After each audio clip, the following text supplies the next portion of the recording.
welcome to the Crescent Podcast. I'm Lucy, your host from Crescent Digital Marketing, and today I'm joined by a rather well-known face. If you haven't seen his face online or on social media, where have you been? It's Sam from Fuzzy Logic. How are you, Sam? Hey, that was an awesome intro. You've done this before. I love it. Now, your face is literally everywhere, and you are known for your ever so slight obsession with merchandise. But before we get into all that, why don't you tell us a bit about your background? What led you to form Fuzzy Logic? Oh God. This is going to fill up most of the podcast, I think. Tell me to shut up. Yeah, long story short, what triggered becoming self-employed was basically I got made redundant. My role within that business within 5 years was a director's role. So I was quite high up in the business. I was running the business. So that gave me a lot of confidence. The fact that I could probably do something like myself. It was from operational stuff to building the website to dealing with about 400 different drivers delivering parcels. It was quite an intense role. So I was like, when I got made redundant, I was like, there's no way I'm going to go back to kind of being an employee. I just thought I'd take the leap. One thing that did kind of give me the confidence financially was I saw an opportunity to take them to court, basically. We're getting nitty and gritty now. I love it already. We're 2 minutes in. Because they didn't follow HR processes. Now, I've been in the game for a very long time, it feels like. I know exactly, it was a family business. They had no option but to get rid of the one person that wasn't part of the family. I won in court, and I kind of expected to receive a payout. And I knew how much that was, and it was quite a lump sum. And I decided there and then that is going to be fully invested in Fuzzy Logic.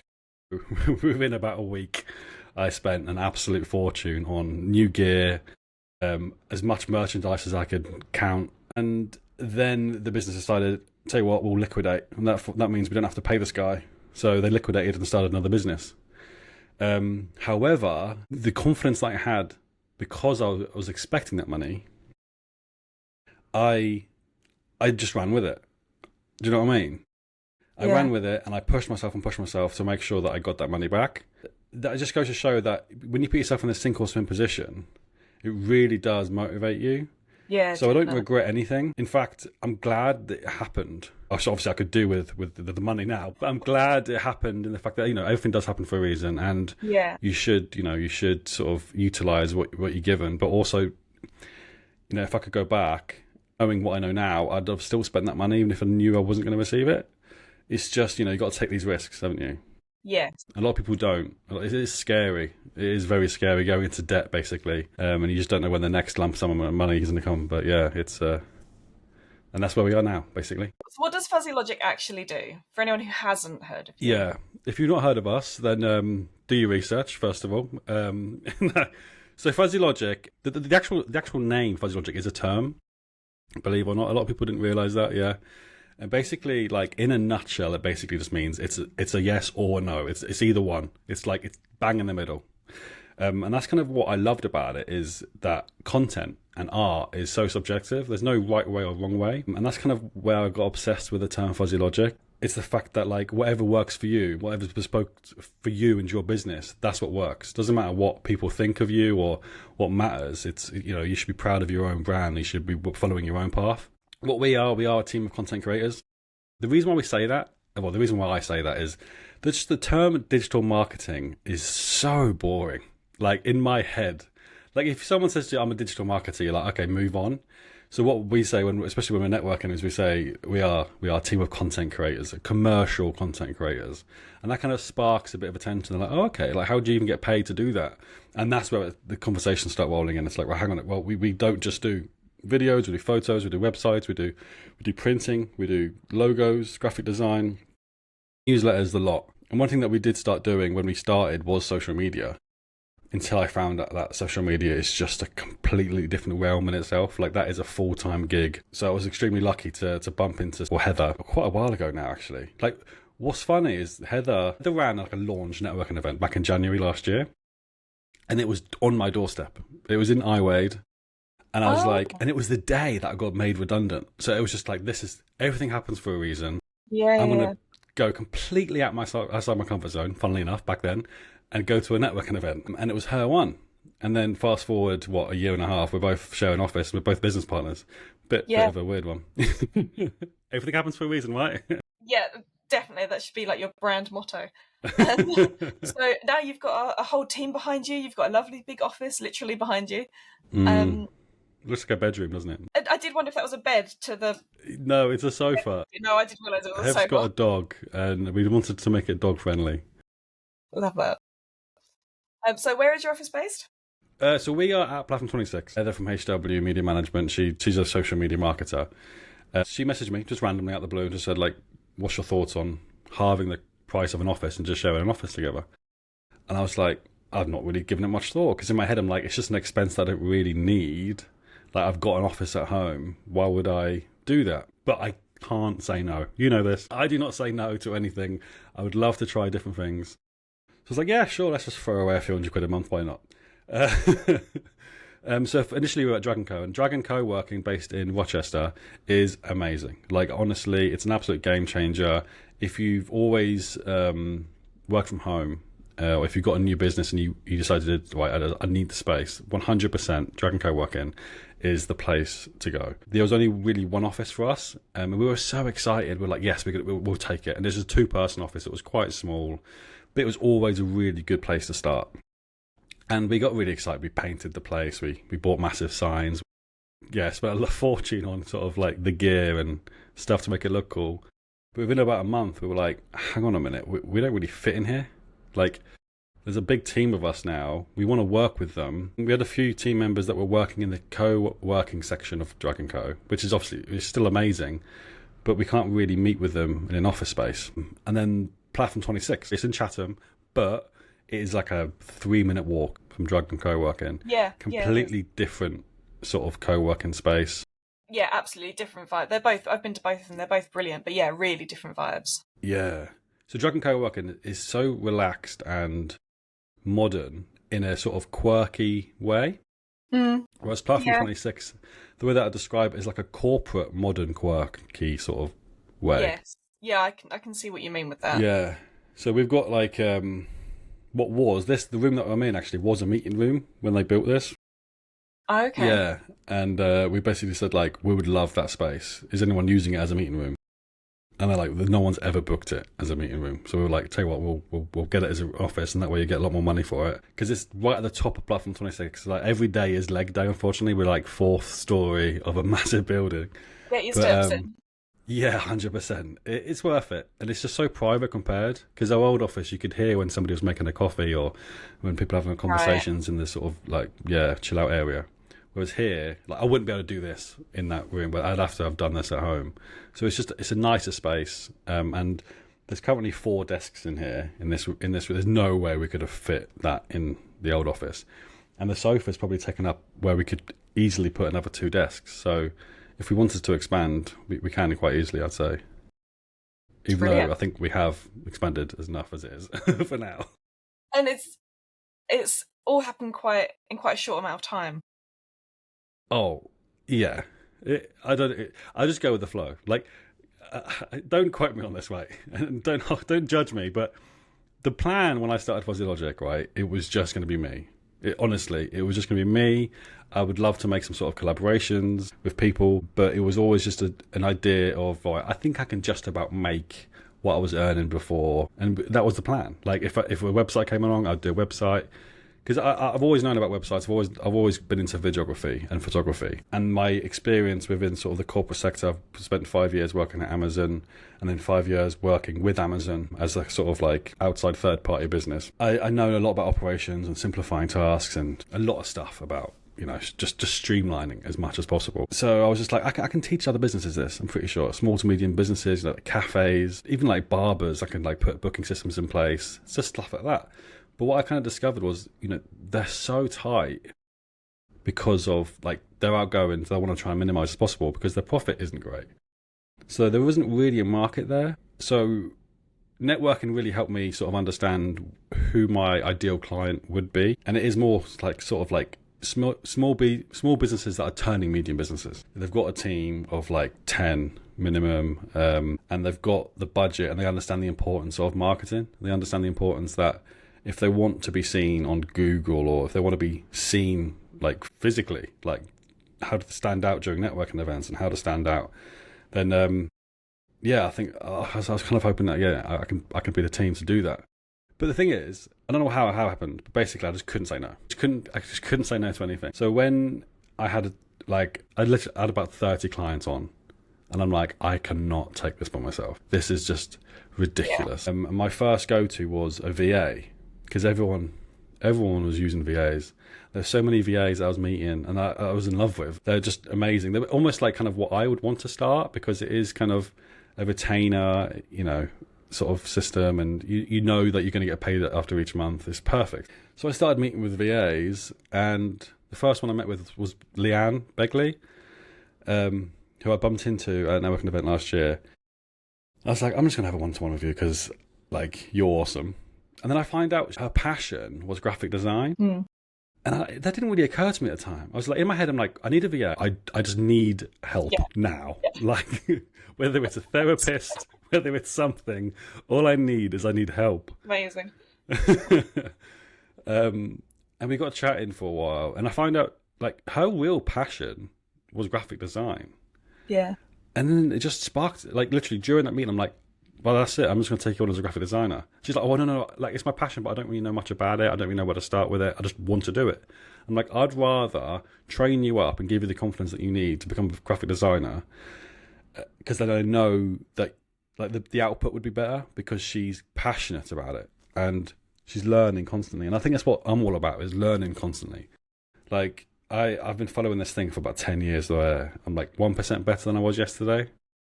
Because then at the end of the year, I'm 300% better than I was last year. Yeah, no. So and that's one opportunity with her. I'm like, I can teach you over the next 12 to like 24 months. You'll be the best graphic designer. Yeah. So then I was like, wicked! I've got a graphic designer. Oh god, I still need a VA. So then I continued looking for a VA. You didn't know you had, and then still needed to. Yeah, just causing more problems. And then we took on Claire Mexter, who's also another VA, and it was just meant to be, because she was already Heather's VA anyway. And in my head, I'm like, this makes sense, because then she can run both of our calendars. If there's anyone that wants to meet with us, we just say, Claire, sort it out. Yeah, and it is a massive game changer. And then I think once you sort of tipped your toe into this sort of like support, because as VAs, they're not that expensive, because they've got other clients. It's not like you're employing someone full-time. And it's not even like you're employing somebody part-time, really, because you haven't got to worry about the national insurance stuff. You haven't got to worry about holiday and sick pay, all that lot. Yeah. And then I was like, there's an opportunity here to just have a big team of people that aren't on full-time, but they've bought into the brand. They love working for Fuzzy Logic, and they can set aside, their business for like 8 hours a week to focus on Fuzzy Logic. And then, we just saw opportunity after opportunity, like with Tracy from Serenity Create. I bumped into her ages ago at Marketing Meetup. I think I was with you at the time, wasn't I? And I saw an opportunity there because we're both working on exactly the same systems. We're both using WordPress. So I was just like, let's just get her on. Again, she's on a retainer. I think it's quite important with that is that she knows she's still going to get paid at the end of each month. Yeah, definitely. And then it just keeps growing and growing and growing. So we've got two photographers. We've got a printer now. So again, this is all just through networking. Wow. Yeah. So we've partnered up with Andy Jones, Design and Print, who started his business similar time to me. Yeah. So everything that comes through us, like we just send it his way and just make a small sort of commission from it. But it's just nice. We don't do it for the commission. We do it to offer our clients a one-stop shop for everything marketing. And then it's a bit of a small announcement. I won't name names, but we just took on an SEO expert as well last week. There's loads of things happening. I had to text Heather just now and to say, right, is there anything that I can't mention in regards to Rookie CEO? She's just like, just tease it a little bit. Don't say anything. I'm like, okay. No, that's exciting. And that's, I think, something like SEO, people don't realise its value. And you can design a website and that's great, but if it hasn't got the good SEO or any of that stuff behind the scenes, then it's 100%. I just wish I had more time to learn all of it, because I'm very passionate about it. Yeah. And it changes constantly, just like anything technology wise. Yeah, I think definitely that in this industry, like in the social media and all of that, everything is constantly changing. And when you think you never get to the point where you think you've got it all down, because they'll change the algorithm on something, or Instagram will 100%. decide they're changing from squares to rectangles, or Yeah, exactly that. And it'd be good to just have. Yeah. I was just about to tease what we're planning for Rookie CEO then, but like we understand. Yeah, I want to. Yeah, do you mind if I talk about Rookie CEO? Because very quickly, I was if going to you've go not on heard of networking it, later, but yes, yeah, please. that's fine. Tell Basically, us about your networking endeavours. Well, it's not really. So I didn't start it. Heather did. Heather started this thing called the Rookie CEO, and it is basically a networking event every month aimed at people who are a bit overwhelmed with the likes of BNI, the likes of big business clubs, where you walk into a room and there's already quite a clique in the room. You can feel it. Everyone knows each other, knows each other's names. And you have to do that every single week. Wake up at like God knows what time in the morning. And you're having to refer to people in the room because, one, it's a lockout situation, so there's no other industry, you haven't got any competitors. But you're very much almost forced to through systems that are in place. And personally, I'm not about that. And I love the fact that Heather's not either. We're all about just making connections. Whether you're using the people in the room or not, you're always going to remember them. You're always going to learn and teach each other. And there'll be a position where you'll find that even though you've not been referring them, you found an ideal client for them. Because everyone's different. Like there's loads of different HR consultants. There's loads of different like anything. And for me, yes, obviously service matters, but that service includes the personality of the person running the business. 100%, yes. And that, yeah, do you know what I mean? Like for instance, Leanne, right? So I could have easily hired a professional graphic designer, especially at the rate she's charging me. But I thought, no, because I don't think I'm going to find someone with the same connection I've got with Leanne.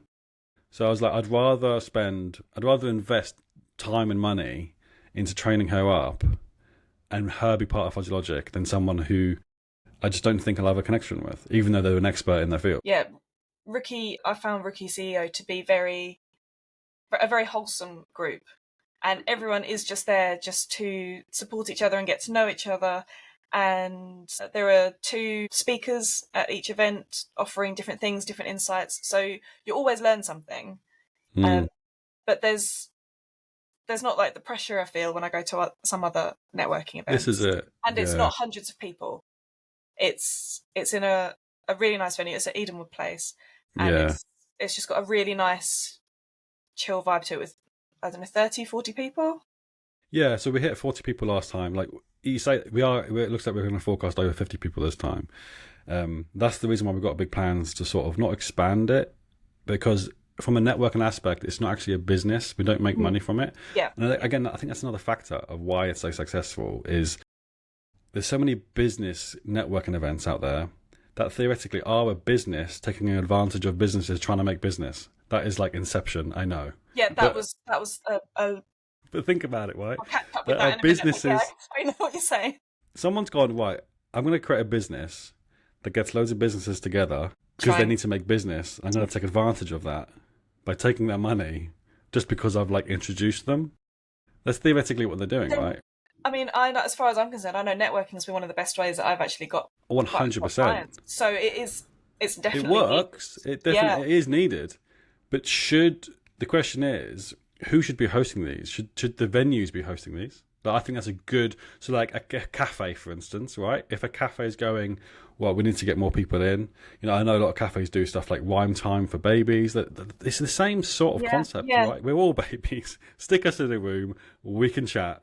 We can chat for a couple of hours. I think there's big opportunities there for smaller businesses to take advantage of that. Like, I think, I'm not sure if it's a franchise or not, but it's something similar to like Ladies Who Latte. It's quite a small sort of concept. And I think, you know, cafes and pubs and just venues, I think they're the ones that should probably be organising this. They'd definitely be more beneficial to them if they did, because at the end of the day, people have to buy drink, people have to buy food. Then they'll be free, like almost free for people. Instead of having to pay £50 a month or whatever.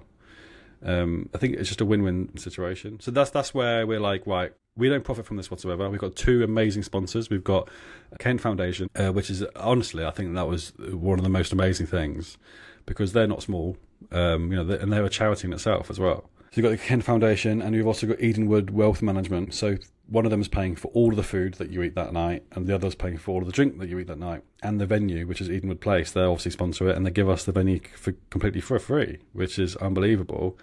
And now we're like, what do we do? Do we charge people or do we not charge people? And we decided what we'll do is we'll charge people, but 100% of that is a donation to Heart of Kent Hospice. And you can just, similar sort of concept to Marketing Meetup, you can donate what you want, anything from like £5 to £30. And you know confidently that's going to 100% go to Heart of Kent. So much so that we had a meeting with him last week, and literally as soon as you pay through the Eventbrite app, the money goes straight into their bank account, doesn't go through anywhere. That doesn't sit waiting, earning interest. No, not at all. So, yeah, we're quite proud of that.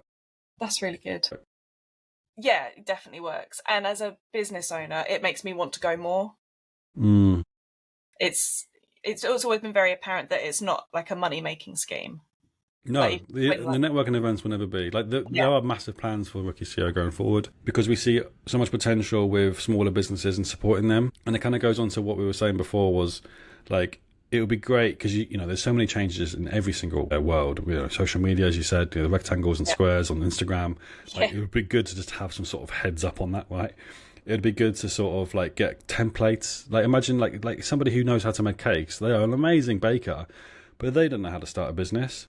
So we're looking at ways where we can support business owners and entrepreneurs that need support from any angle, whether it is accountancy, whether it is, you know, anything, compliance, where we can have like a platform that provides them with the fundamentals that they need. And that fundamentals will then strive to become confidence. And then they can enter these networking events and they can grow their business confidently that there's a platform there if they need anything. It's a bit like FSB, actually.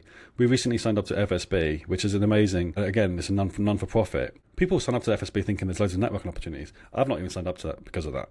I've signed up because if on their platform, there's so many templates on, like, if you wanted to create like a subcontractor role within your business, there's a contract for that. Like, so much stuff there. It's a wealth of resources on there. And it's nothing. It really isn't. It's a couple of £100 a year. That's it. There's even included in that something to do with HMRC. Like there's insurance where if someone puts a claim in, they can take responsibility for it. I'm like, that's unbelievable. Yeah, I think FSB is definitely something that as a small business you need to have. It's worth its weight in gold for sure. Definitely. But yeah, that's kind of where the Rookie CEO is sort of going. Anyway, that's a bit of a tease for you. Thank you very much. That's exclusive there. How do you find other networking in general then? Like you've admitted to not being a fan of BNI and things like that. Do you go to other networking events?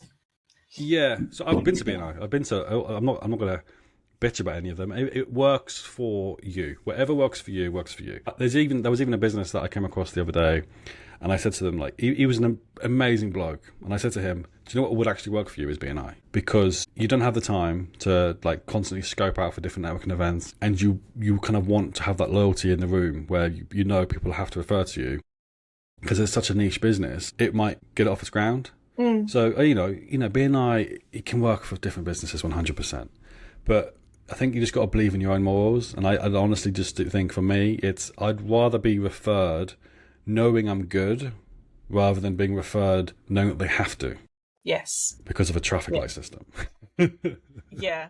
I confess, I don't know too much about how it all works. I just know that they meet at silly o'clock in the morning, and that's not something as a mum to 3 young kids that I can commit to. So just on that basis alone, I can't.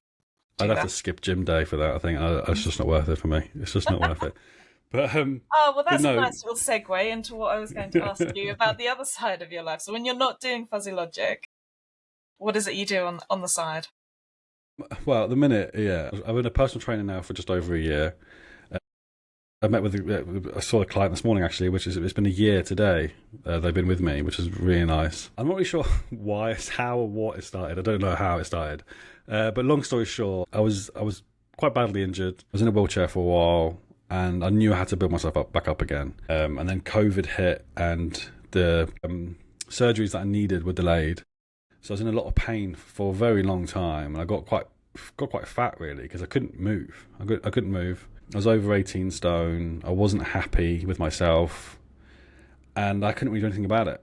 I was trapped basically until I had my surgery. So yeah, they shaved down my L4 and L5 just like 2022, I think it was, and it was quite a long sort of recovery, and during the recovery as well, we had a baby, so that was fun. Yeah, but as soon as I was like, well, I think I can go for a run now, I got obsessed with running, and then I got a personal trainer on my own. I was like, I'm going to invest into a personal trainer, and after a year with him, I was like, I think I could become a personal trainer. I think, like, for some reason in my head, I just saw it as a challenge. I'm like, this guy's really good, and he is. He really knows his stuff. But there was an opportunity there to kind of like fuzzify it a little bit. Of course. Of course, just to kind of keep it more engaging from a like a realistic, sustainable point of view. I'm not sure if anyone, have you got a personal trainer? Have you had a personal trainer? I attended one session with a personal trainer when I joined a gym. Okay. A few years ago, and I saw him once. That's how. Okay. Okay, well, this is it. So I continued because I knew I had to lose weight. I didn't continue because I wanted to. It's the engagement side. It's the turning it more sustainable into a lifestyle choice rather than you're doing this to lose weight right now and to gain muscle right now. It's like you're kind of under pressure. When I kind of wanted to turn it into more of a, instead of keeping you on for X amount of time, I started this program called the 11, which is 11 women, 11 weeks, and I give you all the fundamentals that you need, your knowledge, your resources, everything, even like sort of the community aspect as well, which is a massive help, where after those 11 weeks, you know exactly what you need to do at the gym. You walk into any gym you want confidently knowing that all the machines work, and you know exactly what muscle groups you're working on. You know how to lose weight like confidently and sustainably with calorie intake and protein, and etc, etc, etc. And I love that side of it because it's not a business plan. As in, like, you're not signing up to a PT going, you're just going to charge me every month for God knows how long, aren't you? Do you know what I mean? You're not stuck into a contract. It's you pay up front for the whole 11 weeks. And I've got women, it's been on our 4th 11 weeks now, and some women are still with me. And I'm like, that's not the idea. It's for you to go, be free. But you've done your time, you can go now. Yeah, you've done your time, like as a prison. But then I think that's what it's all about. I think that's why I don't, from a fuzzy logic aspect, I find it really hard to trap people into sort of contracts. That's half the reason why I let go of the social media as well. Is obviously with social media, it's a monthly thing. You have to charge them monthly. But from a fuzzy logic aspect, we're like a one and done situation. Is if you want a website perfect, pay us 50% up front. We'll get the website done, and after you're 100% happy with it, we then send you the final invoice. See you later. But they just keep coming back. They just keep coming back. But I think that's how it works. It's earning that trust. We're not here to trap you into a contract. We're here to literally give you exactly what you need. Okay, so going back to the fuzzy logic side of your life, what is it about the content creation that you like the most? What's your favourite part of it? So I was born. I said this in a podcast before. I'm not sure if you've seen it. I was a guest on someone else's podcast, and I don't know why I just said it, and I just keep saying it. I was basically born with a video camera in my hands. Well, that was pleasant for your mother. Yeah. Like, honestly, I've since I remember, like, I still remember as like an 8-year-old just dancing on camera and just uploading it to YouTube. Like, as soon as it came out, I was just like, I want to be famous. I want to be all over the internet, and I love just the art behind videography. I don't study it because I've got ADHD, which we'll move on to. I'm not the best at like researching the best ways to capture people's audiences. What I do is I research by watching other videos, watching my own videos, and seeing where there's improvements to really engage with your target audience. Like, keep it really sort of, the first 3 seconds, as we all know, is the hook of the video is so important.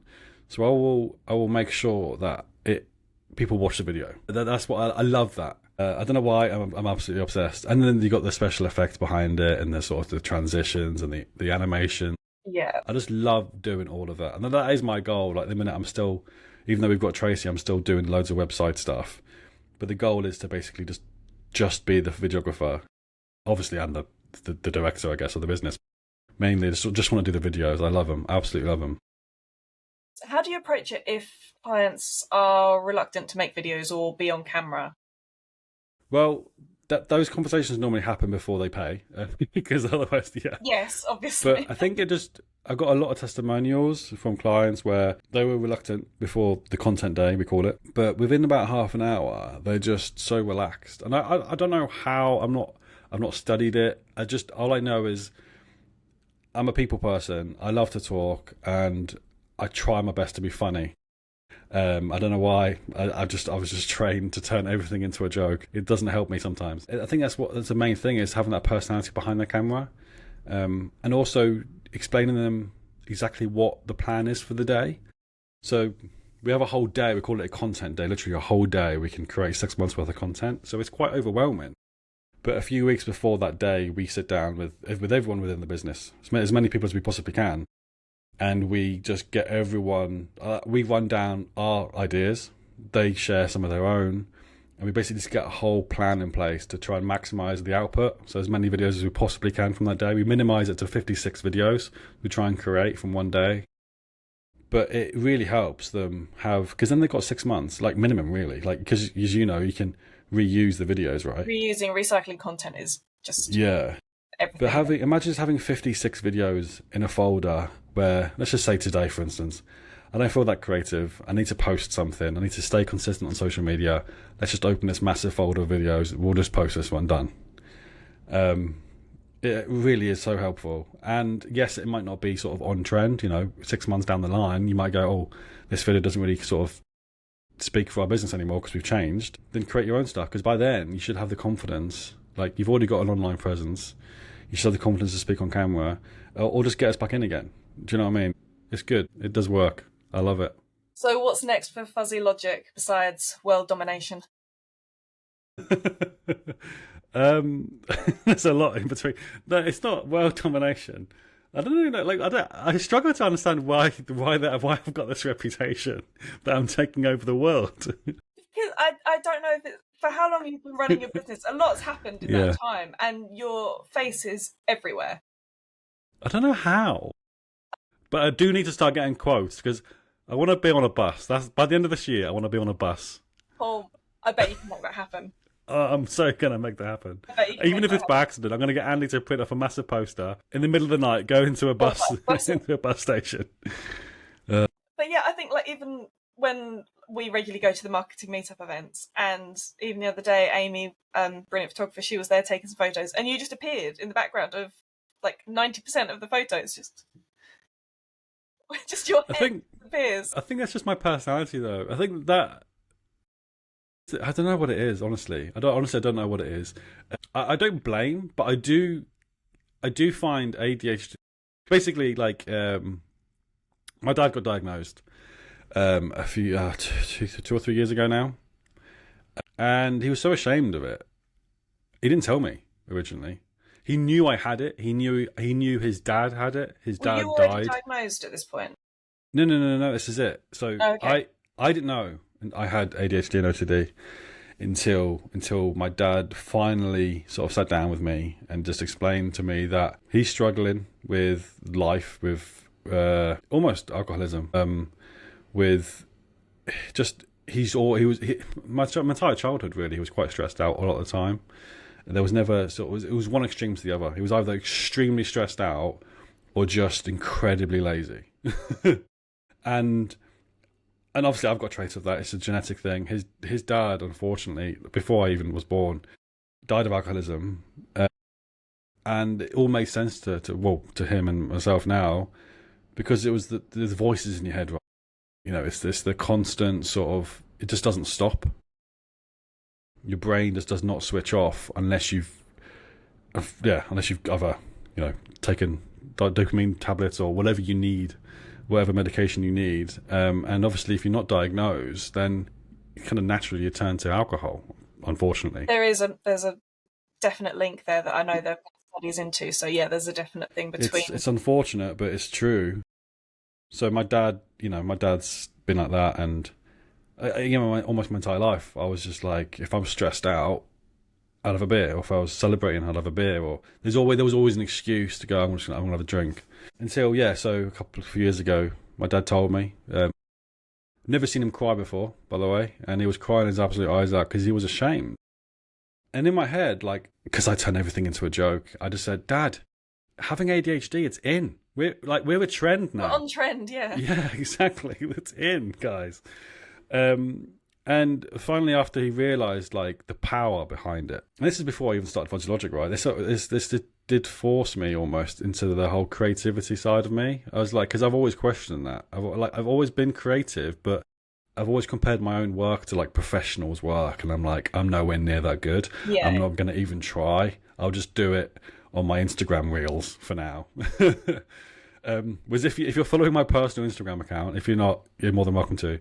There are at least, I'd say, 6,000, not even joking, videos of just my life. Because I honestly, I record almost everything, and I've kind of slowed down now. Now I'm being paid to do it. When I'm at home, it's like a job to me. I'm like, I'm only going to record now if it's worth it. Like if we go to Disneyland, I might get my video camera out.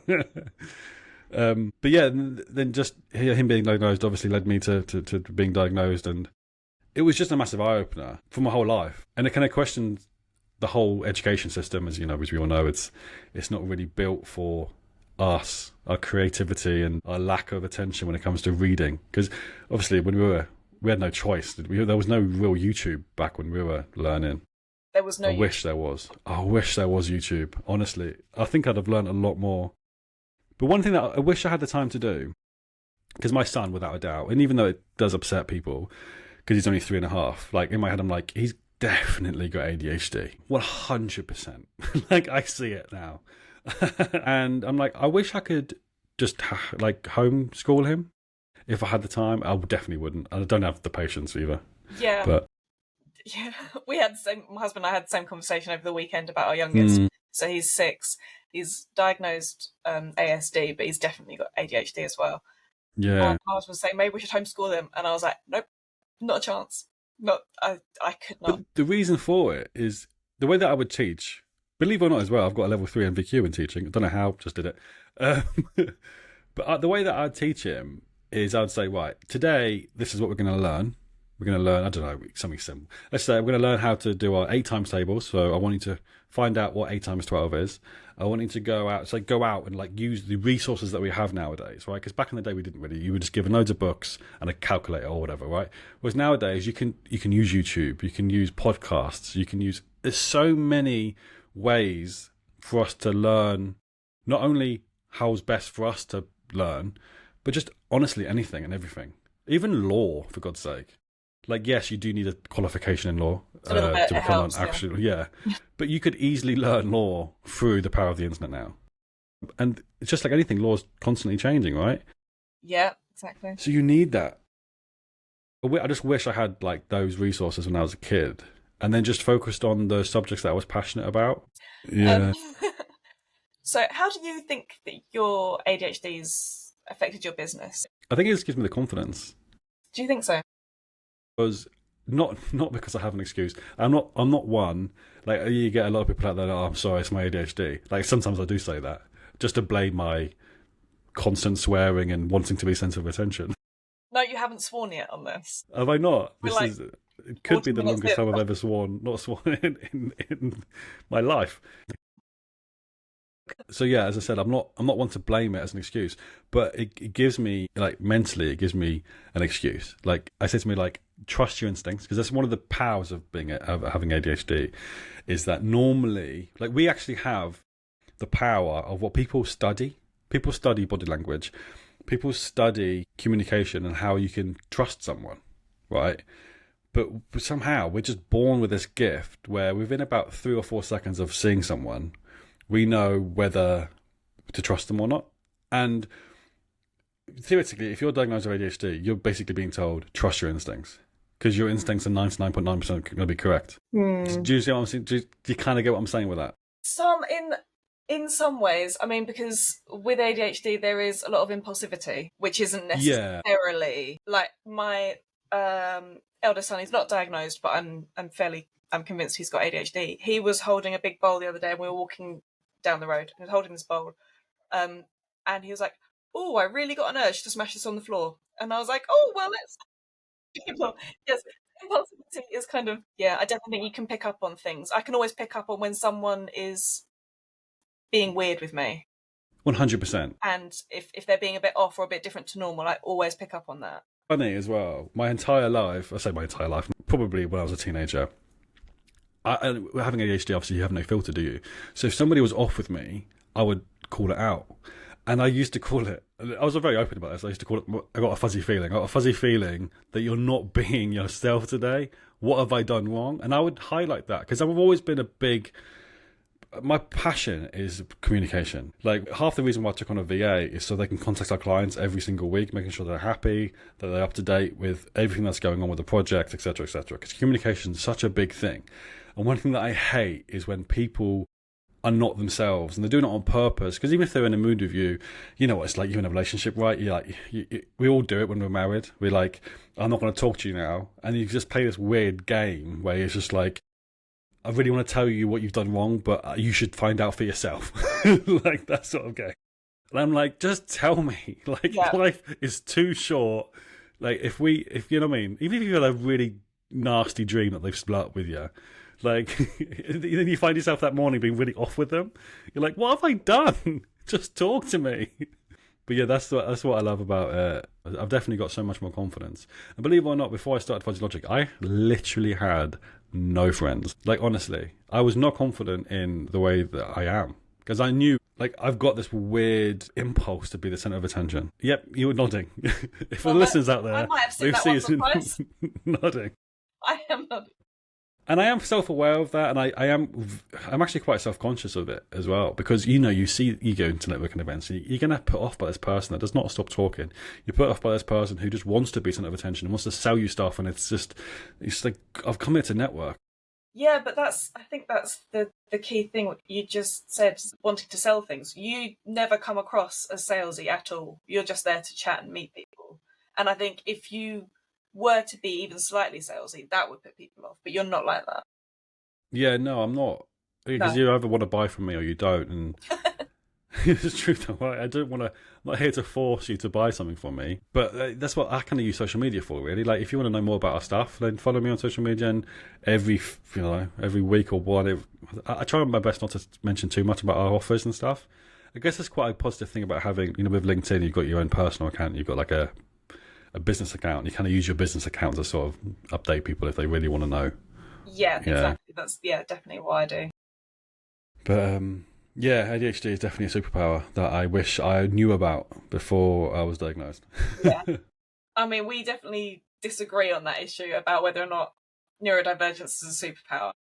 But but I do agree that I wish I'd known about, like, my own diagnosis. I wish I'd known earlier, because I think I would have handled situations differently. Yeah. Because I always thought I was the one in the wrong, and it was always my fault and things like that. And knowing that I'm just wired differently, I think I'd have approached those situations. 100%. Maybe it's not the having ADHD, but maybe it's the diagnosis then that turns you into a superpower, because then you're more self-aware of, all of our strengths and weaknesses are completely different, right? Mm. And if you basically are told these are going to be your strengths now, focus on them, then you can become better than anyone. Yeah, it's a good way to look at it.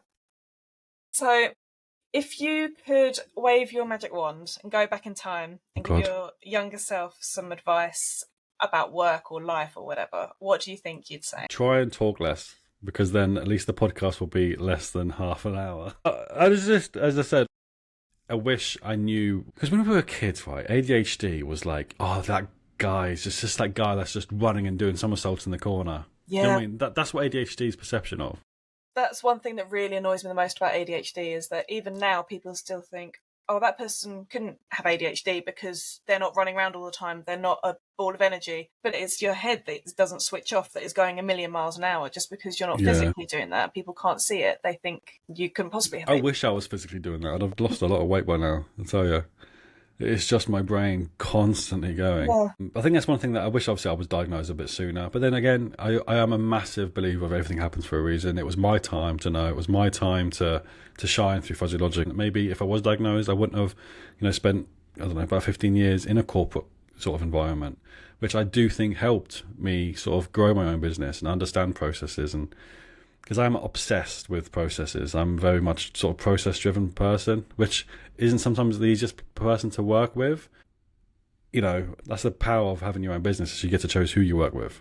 Yeah, so you can choose your own team. I think it's one thing that I would probably say to myself is actually exactly that, is everything does happen for a reason, as long as you work hard. Work hard, be kind, and be yourself. Because if you believe that everything happens for a reason, too much, then you just think, like, I won't bother then. I won't bother. Like, it'll happen to me if it's due to. Yeah. But it's understanding that nothing comes easy, really. Like, I posted on LinkedIn today, actually, about just the challenges that you face throughout life. Let them, like, hold you back. It's just a sign that, you know, if it was easy, everyone would be doing this, right? Yeah. So follow your own path and really push yourself. That's it. Was that motivational for you on a Monday morning? That was a lot, but a brilliant lot. I'm not great with my words. I know that. I'm fully self-aware with that. I need to start reading the dictionary more. Or a thesaurus. Just anything with words. I can't read. I have about 20 books next to my bed. I've read the first page on all of them at least 20 times. I'm like, and then I just buy the audiobook because it is so much better. Yeah, I have recently discovered audiobooks, and I do quite. But then I tend to fall asleep listening to them, and then I lose my place, and I find that frustrating. Yeah, you can't get like a bookmark for an audiobook, can you, really? No. Yeah. Maybe that's a business idea. That would be ingenious. If you can figure that one out, then have my money, please. But yeah, no, audiobooks. Again, that's just the thing, right? ADHD. You just need to find out what your path is. Yes. And I've always wanted, like, Becca, my wife, which honestly, I've not really given her a shout out. She is my biggest inspiration, 100%. Like, put yourself in my shoes, right? I've gone from not having any friends, right? And it's so hard in marriages where things you have to adapt to so quickly. Because you used to, like, we were together for, what, 8 years before I started Fuzzy Logic. And throughout those 8 years, I didn't have any friends. Yes, gymming was a bit of a hobby of mine. Video gaming 100% was a hobby of mine. And, you know, I went from working at Amazon where some days I'd have to do night shifts, some days I'd have to do like 4:30 in the morning till 2 o'clock in the afternoon, driving to Croydon, driving to Milton Keynes, driving all over the place. I've literally started this business, and within about a year and a half, I work with literally all women. I personal train only women. Do you know what I mean? And, you know, if you put yourself in her shoes, like, I don't know how she's adapted to it so well. Because it is tough. It puts strain on a marriage. But yet she honestly has just taken it on the chin. She understands that, I guess it's just, you know, you hit an age where you just think, I can't be asked to sort of, like, just the thought of cheating on you is just too much effort for me. Like, you got a kid, you got a house. And I'm like, I actually said this to her the other day. I was just like, if I caught you cheating on me, I'll just turn a blind eye because I can't be asked with the logistics. Like, do you know what I mean? We've got a kid in a house. I really can't be asked. You do what you want, mate. Oh, God. I haven't even got the energy. I've not got the energy to deal with that one. But it's true, though, isn't it? When you find the perfect partner, that's, you know, if you're questioning who they're hanging around with, then maybe you need to start questioning actually what's to do with the trust in the relationship. Yeah. But I absolutely love her to pieces, and she's my 100% my biggest fan. Because when I met her properly, like, we've got a massive long love story that I probably could fill out a whole podcast episode, to be honest with you. But she's my first kiss, believe it or not, when we were 11. Oh. Yeah, we were first boyfriend and girlfriend when we were 11. We went to different schools afterwards. She went to university because she's a smart woman. And yeah, we just bumped each other on Facebook. Yeah, the rest is history, basically. But when we met the second time round, I was basically unemployed. I was quite happily just going from one job to another, just, you know, learning stuff. But I had no motivation to be a millionaire or to have loads of money, or I was just happy plodding along at minimum wage. And then when you decide that you want to marry a lawyer, you've really got to up your game. I was just like, damn, I need to up my game here because I'm not even good looking. So I got to bring something to this relationship. So yeah, that's where it all started, I think. Every day I'm like, right, I've got to be 1% better than I was yesterday. Mm. And that's what helps me anyway. Nice little touch there about your wife. That was sweet. I had to bring that in. I saw the clock. I'm like, oh my God, we've been talking for over an hour yet, and I've not even mentioned my wife. I've mentioned loads of women, not even my wife. Okay. Well, the thing is, we are, as humans, we do naturally sort of take advantage of what we have at home, don't we? We do. We don't appreciate it enough, and I think that's one thing that I do when I wake up. And yes, I wake up ridiculously early at like my alarm is 5 a.m. But depending on the night before, I'll go, I'm going to bed at 9. I reckon I can move that forward to 4:30 and get an extra half an hour in. Oh, no, I don't know what's wrong with me. Back later. No, I don't know what's wrong with me. But when I'm in the gym, I do try my best to name 3 things in my head that I'm grateful for. It's just part of like a daily sort of, almost a meditation sort of exercise. Because when you get home after the gym, Becca's still asleep, Ted's still asleep. It's 7 a.m. Lucky for them. And some mornings I just go in and I give her a little cuddle. I'm just like, I appreciate you. And I think that's so important to understand that every day is like, be really grateful for what you have and who you have. And yeah, no matter what position you're in, like there's always people that would love to have what you have. Yes. So put yourself in their shoes, 100%. Well, on that note, is that good? Is that a good little way to end the podcast? It's a really nice way to end it. So I'm going to stop. You keep talking. The guy talks a lot, but he knows his stuff. But thank you so much for coming on. It's always brilliant talking with you. No, thank you. I do appreciate the invite. I do. Yeah, thank you so much. No, and I have no doubt I'm going to see you very soon. I'll definitely be at the next Rookie CEO, which I'll put a link to in this so that people can get tickets and come. Oh, perfect. Yes, we are due over 50. I'm not sure if it's a cap. We might even hit it. I don't know. But all I'll end this on is that there's more events coming. Well, thank you for coming on. Thank you very lovely much. To talk to you. And cheers, Lucy. Catch you all later next time.